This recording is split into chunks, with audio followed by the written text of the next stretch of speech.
Okay, our very own now brings you designer Ray Iscario. Hi, Ray. Hi. Thank you so much for doing this. Yes, thank you for having me. Congratulations. Thank What a you. beautiful fashion show you had. Thank you, thank you, thank you. On the I just occasion of- whipped it up.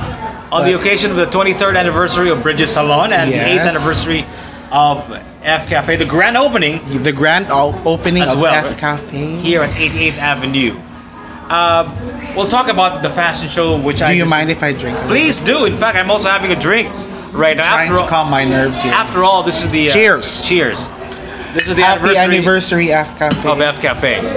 Ray, before anything else, before I ask you about your fashion show, your career now, if you don't mind, I'd like you to go back as far as you can remember As far as at the time when you first had an inkling, a first encounter, first feeling of desire for fashion. When was that?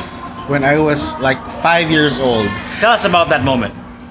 You know, my brother is June. Yeah? And he's a designer Yes. here in Cebu. And growing up, he would bring me to different fashion shows in the Okay. 90s, Okay. Midtown Hotel, Cebu Plaza.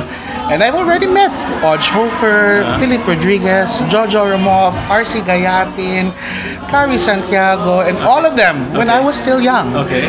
And I'm always at the backstage looking at the crowded models changing and queuing for their turn, and that's what inspired me, looking at those big hats in the 90s, those giant earrings, and those models rapping on stage. I don't know if you know, have you seen the fashion shows in the 90s? Absolutely, yeah. And they had that certain choreography, Yeah. that certain flair, that Yeah. certain touch of elegance that a baby boy or a baby gay boy would only dream of having in the future. Okay. But fortunately, I had a good mentor who's my Okay. brother, and I owe it all to him. He taught me everything I know. So, you were 5 years old when you were first exposed to all of these fashion shows. Yes. And all of that stuff. So when did you finally decide to say, hey, I want to do that? And actually did it? well, I was in college. Okay. I took up nursing, but Okay, all right. So why is that? my mom wanted me to, but Alright. you know, I didn't have any regrets of taking it. I love it. But during my nursing years as a student, I was already sewing. I was Okay. already accepting clients, Okay. and I was hiding it from my brother at first until Why? he's- Why is that? Because I just don't want to be judged because Okay. he's somebody already, and here He I was am. already like the famous Junjun Iscario. Yes. Okay. And here I am, a little boy, just wanting to make clothes, trying my design if it works in reality. Sometimes the design in your head doesn't really work in reality. That's what I've learned. Sometimes drawing does not really manifest into a beautiful dress. It might be good on paper, but in reality, it's not. So I was doing my trial and error during my college years, but So he had no idea. Junjun Iscario had no idea. he had no idea until one night he saw me making a wedding gown What? for a teacher of mine in college. You live in the same household? Yes, we do. And I hide all my clothes in my room. And then suddenly one night he barged into my room and saw a wedding gown. And I was sewing with my sewing skills so ugly pa. And then he said, and then that crushed my heart. And what is it? Is it beautiful or not? But it turned out well. Okay, that's She got married. All right. She wore my dress. Good. And I can So that was the first time Jun Iscario knew about your secret, yes. so to speak. Yeah. Yes, and then slowly he told me after graduation, come work for me. And then I was under the mentorship of another designer who was Edwin Au. Okay. And then Edwin also showed me the ropes. Okay. Yeah. And he was also working with other designers like Ivan Balacura. And I was still a young designer, so they would guide me, and then until my brother got so busy and he would leave me in the shop, and I would take care of his clients, and I get so terrified. I committed so many mistakes. Many clients got angry with me. But I think it was the price to pay. You know, you learn eventually. Very interesting story you have there, Ray. So, what is your style sensibility as a fashion designer? I don't want anything complicated, just like my life. I don't want to complicate things. Okay. I want simple clothes that has impact, color, fabric. You don't need to complicate things. And I get to know my clients. Before I design, I talk to my clients. You know, there are so many different people with different personalities. There are people who are shy. There are people who are outgoing. And then you would know immediately when they get in, oh, this person likes this kind of style. This person is emo. This person is extravagant.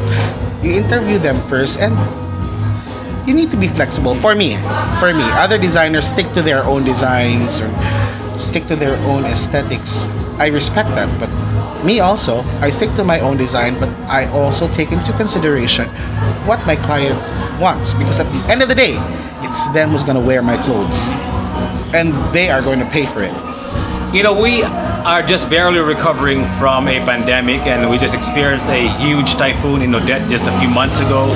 And now there's a war going on in Russia and Ukraine. Russia And invading gas is so Ukraine. expensive. So everything is so chaotic now. I'm curious, Ray, how do you design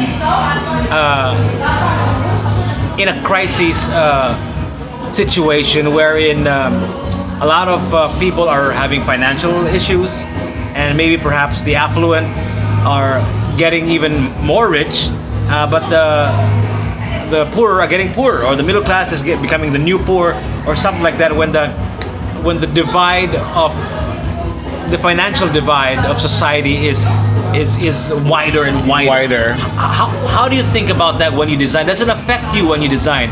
You think about that. Mahalin ba gani? Will this sell? Yes. Will this be a good design for? Is this affordable? Is this too expensive? Is this too cheap? How does It does What's the bother me. mentality like? Well, number one, just create things and people will always buy. No matter what. If they love it, they will always buy it. For custom-made clients, I'll be kind. I'll be kind, of course. I'm not gonna supercharge them. Okay. I'm just going to charge what's best. You know, what's proper. And I'll be flexible, especially with brides these days. They really want to get married because weddings have been postponed, and then many brides are wanting to get married in 2023, 2024. Ray, I want to get married, but my budget is okay. I'm flexible, but I will tell them, you know what? With this kind of design, I cannot do your budget. I can always refer them, or I will give them options, but I will not compromise the quality and the design. I can always adjust, but I will not compromise. Something like that, you know. Be kind. Just be honest with your clients, I think. Diba? Yeah. I think that's better. Rather than you just shun them off, or you know, you talk to them first. I ask them, what do you like about your dress? What kind of style do you like? Okay, this is doable. This is not. This is not practical. This is practical. This is, your venue is an outdoor. Let's not do this. It's gonna be hot. Let's adjust. So I talk to my clients actually. Have your clients' tastes changed because of what is going on with Of the world course, today? yes. Because I imagine, because me personally, I have been dressing down more often than not. Yes. Because of everything that's going on. You know, you're always mostly at home. Yes. You know what I mean? Or you want to be able to take off your clothes or your shoes right away because you want to be clean.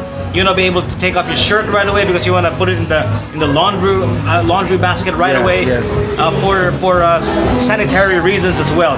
So, what design changes did you have to make because of what's going on with the world today? No, you know, trend changes. Yeah, the taste of clients changes. Yeah. You know, clients' dream dress would change every time a celebrity would wear something, or the influence of the society. Yeah. So it changes. Yeah. These days, the simpler, the better. Which really works for me because I make simple clothes. I make very wearable clothes, and I think that's what's important. You know, what's important is you're comfortable. Fit is good. Fabric is good. It's done in a good way, quality-wise.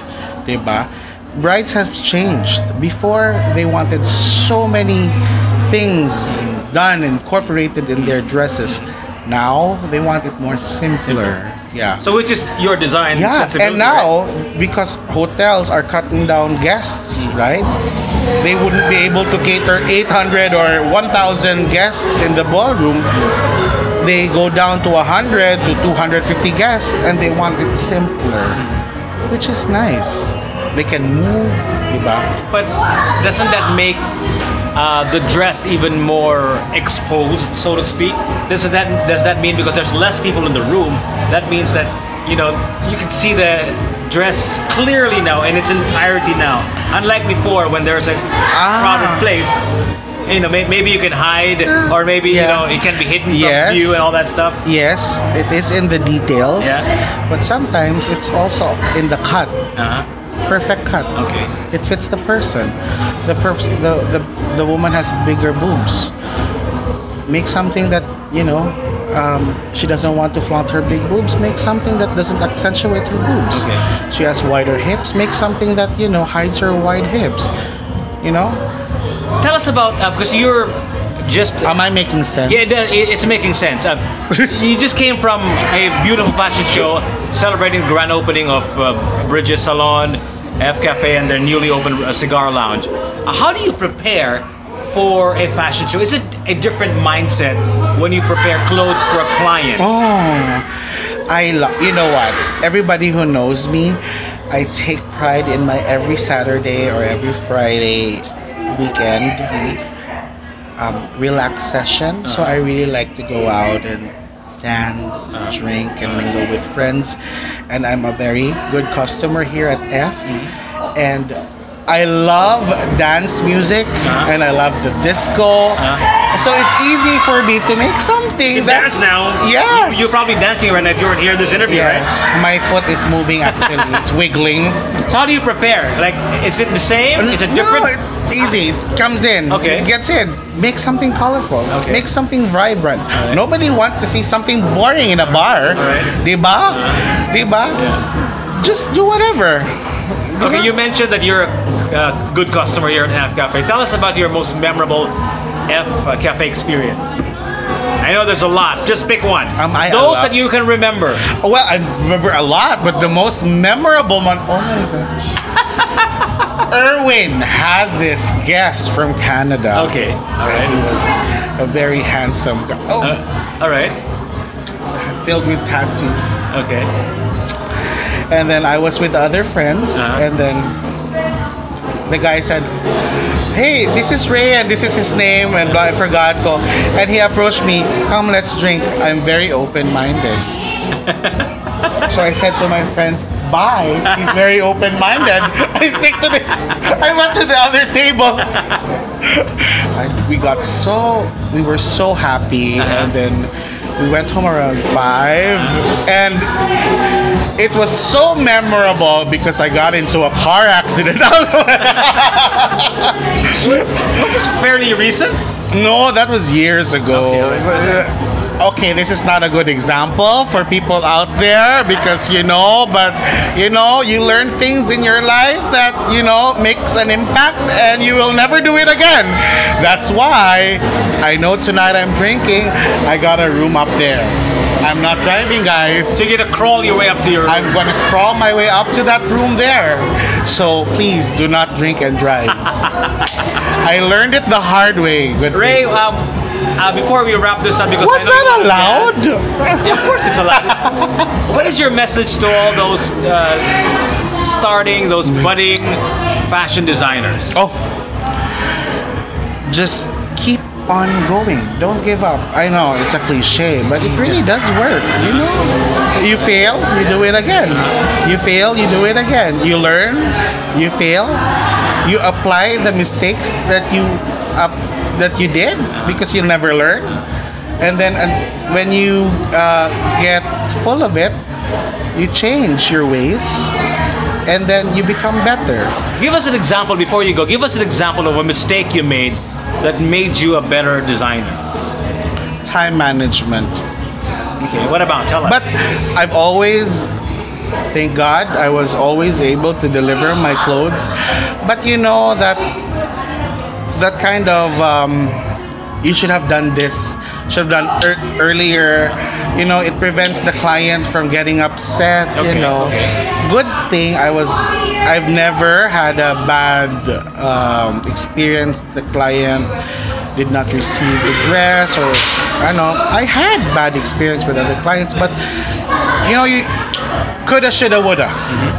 You know, things like that, and you learn. You learn. But do you exactly know when a dress will be done? I mean, like, you have an estimate, right? But, Oh, you know what I do? okay. If you tell me you need it on the first, for example, I need it on March 26th. Okay. I placed March 10. Okay. That's what I do. That's your deadline to yourself. Yes. All right. So I know when March 10 comes, I think I have 5 days. Or I make it, you know, I mix it up a little bit. But I'm not going to put the right date. For yourself. Coulda, shoulda, woulda.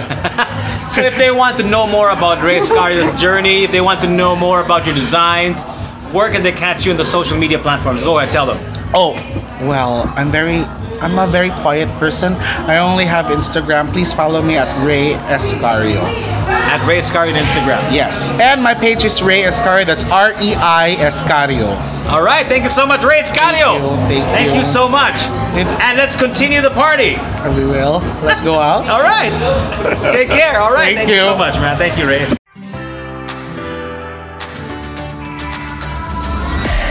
Life means more. Enjoy the good life. Share the good life. Life means more. Come live the good life at Amoa. Amoa by Aboitiz Land, where life means more.